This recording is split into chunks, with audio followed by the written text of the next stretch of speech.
kaka janon weche mag siasa wanyalo wacho ni koro en blame game kalore ni EACC sani koro blame ODPP ni emosebedo ka koro nego buche mathoth mag mibadhi magisechwalo negi ka koro EACC korka korgi gin bende gidwaro mar mondo mi omigi ratiro mano mar chwalo buche edo nyalo bedo ni seche moko nyalo bedo ni en struggle for seche moko power ko sango matimore ahinya to engwech mano mar kedo kod mibadhi men achiel kuom gigo ma piny Kenya osebedo ka temo matek mar mondo mi oked godo.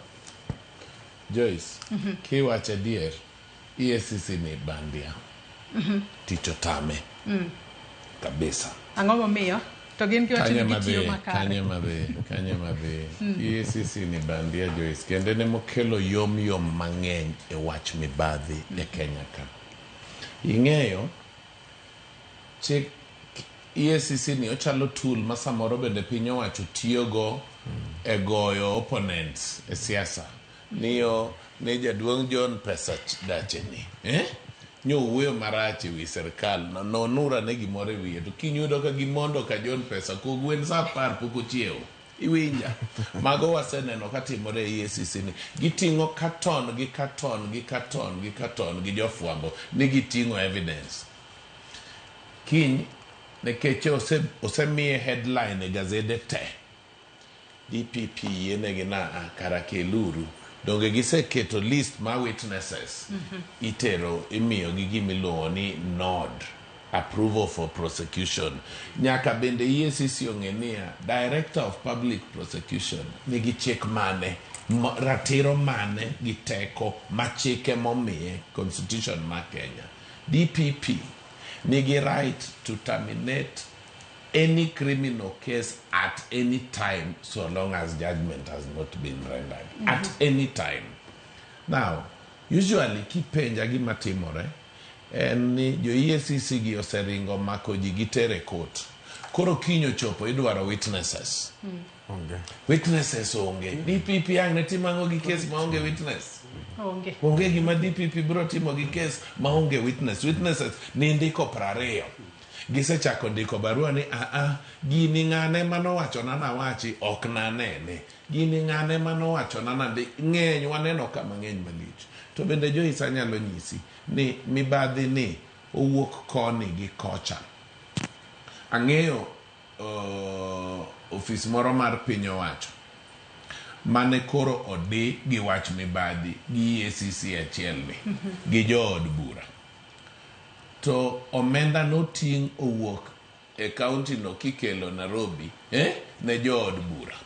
To ng'ato dhi opime ne jo EACC. Jo EACC boromo gomenda ni e dhondara momako gari cha mokawo omenda. No omenda ni e utero kure ndiwinja ne giseng'e kuma omenda dhiye. Koro nyaka ji wacha ni waikore wadwa tieko mibadhi. Kiko bed mitiyogo kaka tool madwa gogo kinda kawuono kinyadwa mako go ng'ani.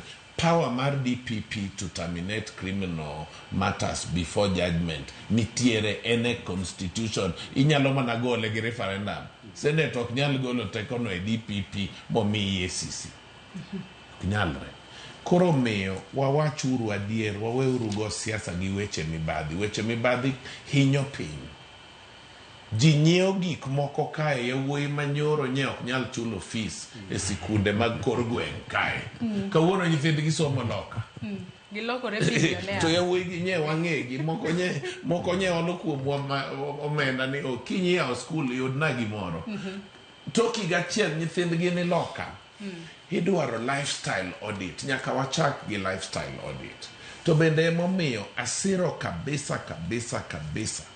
Petition ma Law Society of Kenya otero e court. Tineno ka Law Society of Kenya wacho niya ni EACC ni be yom. Kinda kanyi neno. EACC ni be yom. IEBC be yom. Koro Law Society dwaro ni mondo ket code of conduct. Nekech iyudo niya gimoro tindo biro luongo ni wash ang'o wacha. wash ni wuoyi matindo Kilimanika rego kiful loko chuma to uso nang'o ni mula.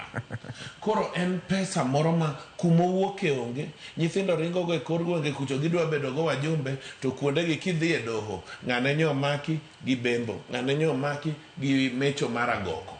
Emomiyo yie Law Society of Kenya wacho niya, so long as you have a criminal matter pending before court, not conviction, pending before court, you have failed the test of Public Officer Ethics Act, you have failed Leadership and Integrity Act, and so konego yeri nyaka wabed gi od bura mwawacho ni mang wuod ng'ane maka ng'ane mokeo joka ng'ama wuod nyar ng'ane min gi nonyuom dhok ka wanene osomo ka otimo ma gi ma gi ma.